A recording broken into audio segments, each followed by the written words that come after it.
Good afternoon, everybody. This is Dr. Rocks, Pounding Rocks Truck Shop, and this is a Double Dare Extra Large update. Yeah, I got a few things done today. I'm actually extremely pleased. Nothing running or nothing to do with the drivability on it, because right now I have the harness going out to the fuel pump completely cut up. I'm going to be making a grommet, sending everything through the floorboards, and then out back to the rear bumper where all the harness is back there. So I've started that, but I haven't finished that. The truck is currently crippled. It doesn't run because all the wiring is cut. Don't worry, I labeled everything. I know where everything's going. I just got to figure out how I want to do it. I have the grommet. I have a spot on the floor where I think I'm going to cut it. I just want to get the floorboard for the wooden bed in place first, because I want to kind of continue to envision it in its finished state. So I already took some measurements out back here, and I know what I want to do.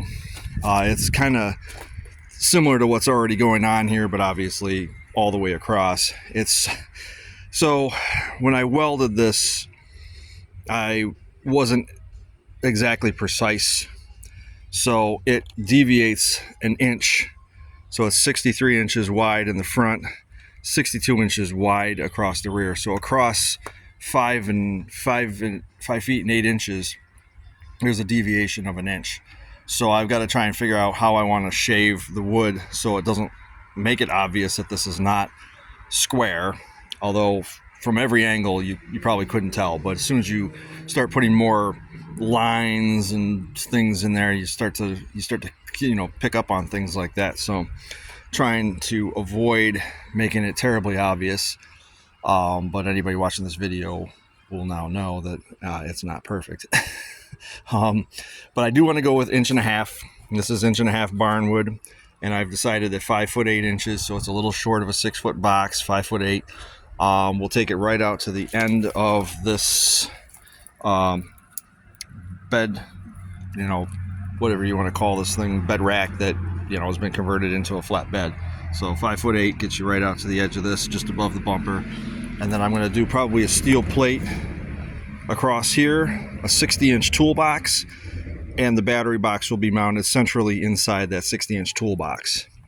Back here I'm going to do another plate across on top of the wood, but I might do it as an angle, and then cut holes for the taillights on the angle. I already have the taillights picked out, and so that's part of it. I got to do the wiring and get that all out there. Other things that I did today, I'm gonna tuck back here. This is my proudest moment today. The gas adjust front shocks are in, and this side was a pain. I don't know why. Maybe I was just stupid when I tried to put them back in, but I ended up having to remove the upper ball joint, or unbolt it from the top of the control arm here. You can see right here these 4 bolts. I'd unbolt those to get a little bit more clearance, so this stud would actually slip underneath this mount right here, which it did once I cleared it, and it bolted right on. I scratched it up a little bit, so this side's not perfect. I also hosed the frame from this cross member here forward. That's surface shield, PB Blaster surface shield. It's supposed to encapsulate rust, slow rust, and basically it's something that you can update every year. It stays tacky, so yes, it will pick up dust and dirt, but it also will slow the rust process down, which there isn't a lot, but there was a little bit of crustiness back here that was kind of like, yeah, all right, we got to do that. But it looks good. The other side is also done. Passenger side was a lot easier. I don't know why. I didn't have to unbolt the ball joint. I just used a floor jack on and there's a video of this going up as well.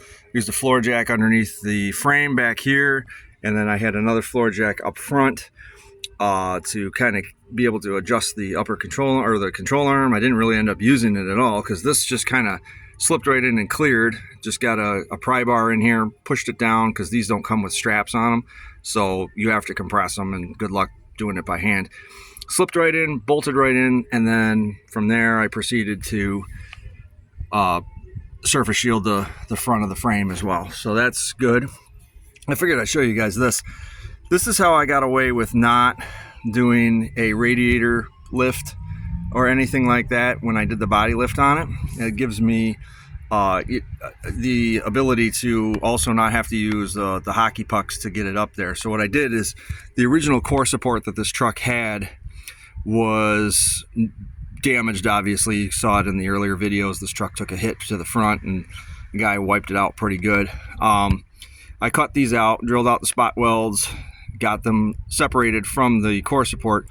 I still have to run another bolt. I'm actually going to secure this a little bit more, but the core support is mounted and it is using a factory body mount, factory bolt. It's all in factory location. I can lean against this thing and I'm not worried about it. Now, taking a hit from one of these modern 15,000 pound cars, because everybody's cars are huge and everything is like, it's like a missile in, you know, on ground now, because cars have just gotten ridiculous. I'm pretty sure that this thing would probably crumble pretty bad. So the whole name of the game is to just drive safely and try not to get into those kinds of situations. I can't help it if accidents do happen, but you know, this thing probably wouldn't have survived even if I didn't do this, because the safety features in 1992 were way different than what they were in, you know, or what they are in 2024. So I can't really ask this truck to go out there and be like, you know, be the safest thing on the road. Well, you know, I'm not trying to cobble anything where, you know, it's clearly not safe. I mean, obviously we're making sure that everything functions properly, and the brakes work, lights work, horns work, steering's tight, everything's safe. So it's actually road legal. It's not going to be a flying time bomb. But I mean, think about it. If my Subaru got hit by one of these new electric Corvettes, which are like 10,000 pounds, I'd stand no chance, even in that car is a 2017. So, you know, the reality is that, you know, these new cars are way too heavy for what they are. And the people behind them are way too stupid to operate them. But that's for another video, another topic. You know, I'm just going off on a tangent here. Anyways, I also took a little time to get the parking lights fully wired in, so those are working. And then I decided, and let me know what you guys think in the comments section. The front mud flaps are gone. I actually like it a lot better without them. It looks taller. I did like them with it, but securing them was kind of turning into a huge pain in the butt. Even though they're four-wheel drive fenders and it shouldn't make a difference, for some reason I was fighting these things to screw them down, and I was like, you know, not for nothing, let's see what it looks like without them. And I took them off and I'm like, wait a minute, I like this a lot better. It's not as dangly, and it doesn't look as shall I say, I hate to say it, but rednecky. It doesn't look as you know, redneck is what it did before. So I still got to come up with some form of mud flap back here or something to keep the road spray down. But for now, as you can see, it's looking pretty good. It's actually turned out really good, and I'm liking it. So it runs, it stops, it steers. It's not electrically hooked up right now, but I know that if I get the wiring done, we're back to running again. The power steering is going to be the next thing, and then the brakes. Then we should be good to go for not just a drive around the block, but literally taking it up the road, getting it up to 55 miles an hour, 60 miles an hour, seeing what it does. I'll have somebody following me to just make sure that there's no clouds of smoke, no fire, you know, or if I break down, we got able to get it to a trailer quick enough. So I think my next step is going to be actually getting the title transferred into my name. Yes, I know. I bought the thing in 2017, and yeah, I still haven't transferred the title over to my name yet. So, you know, what can you do? But I have all the paperwork. Everything's good to go. Original owner doesn't, you know, he's cool. He don't care. He's actually really excited to see the truck in this state. So it was pretty cool. In case anyone's wondering why the white hood is back on, it's because I've been noticing, and I made a mention of this last year, that cover, that truck cover that I bought, I should have bought a lighter color. I should have bought like a white or a gray or something, because black, well, as you can see here, there's like no shade whatsoever. So this poor thing sits in the sun, and you know, as you can see here, the clear coat is starting to bubble up a little bit, but it's getting bad on the hood.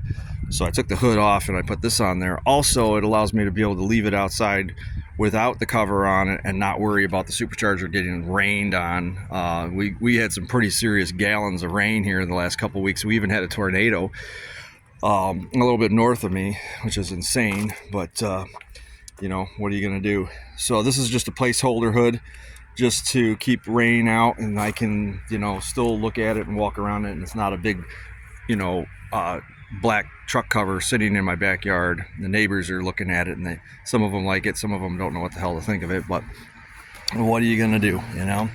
I like what I did.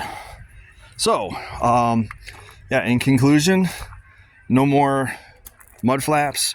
The new shocks are in place. I treated the front of the frame, and I got the parking lights all wired in and everything. So like, share, and subscribe. I'll set you guys up with another video as soon as something interesting happens. I guess the next phase is getting the lumber so I can at least lay out the flatbed, and then you know, then I can keep moving forward with everything else. So thanks for tuning in. I'll see you guys in the next one. See ya.